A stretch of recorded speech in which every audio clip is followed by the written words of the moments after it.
in early 2017, Trump issued a series of executive orders attempting to slow migration from Islamic-majority countries and cracking down on undocumented immigrants from Latin America.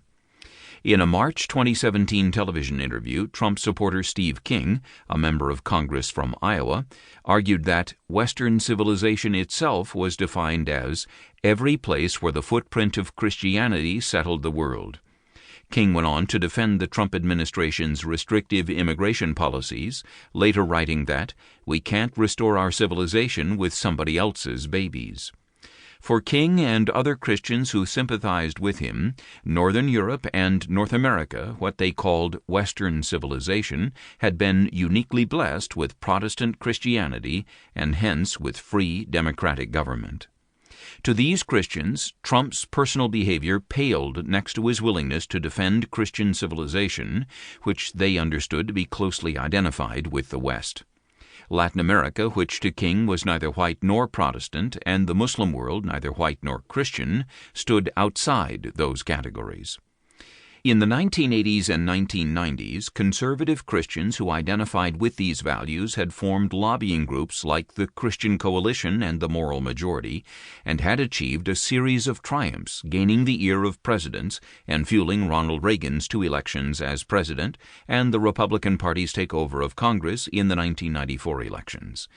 The impressive organizational successes of these groups aside, perhaps the movement's most enduring accomplishment was to shape what Americans thought of when they thought of Christianity. This rhetorical revolution was a conscious effort.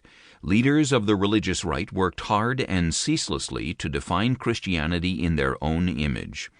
In August 1980, some 15,000 evangelicals gathered to hear Reagan, then a candidate for president, speak at the National Affairs Briefing, a forum organized to allow conservative evangelical Christians to express political opinions. Before the candidate spoke, the televangelist James Robison drew as clear boundaries around what was and was not Christian as King had. "I'm sick and tired of hearing about all of the radicals and the perverts and the liberals and the leftists and the communists coming out of the closet. It's time for God's people to come out of the closet," Robison declared, arguing that Christians were by definition not members of any of the groups listed in his first sentence. He and his allies dismissed welfare programs, the sexual revolution, crime, and Carter's policies on the family as manifestations of secular humanism.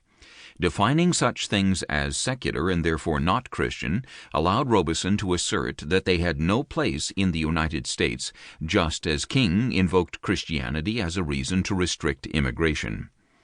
Robison's and King's insistence that Christianity was synonymous with cultural conservatism and ethno-nationalism was not inevitable. Rather, it has a historical genealogy that reveals the ways in which the raw material of the term Christian and the host of ideas and language historically associated with it can be fused to political theory.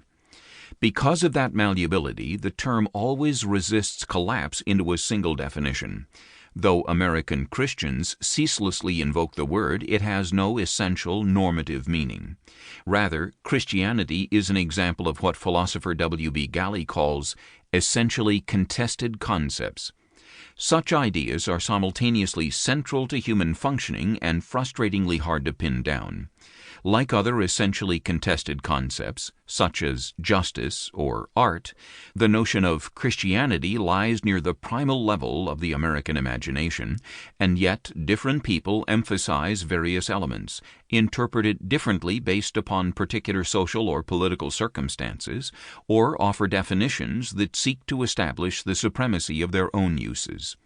This book takes as a premise that talk about Christianity in America is essentially diverse and disputed, and yet it is foundational. The word Christian provides Americans with metaphysical justification for political belief. It allows them to root notions as diverse as human equality and white supremacy in supernal claims about human nature and divine will. But because there is no single definition of Christianity, there is also no single consensus about which of those values are most important or precisely how they are to be applied.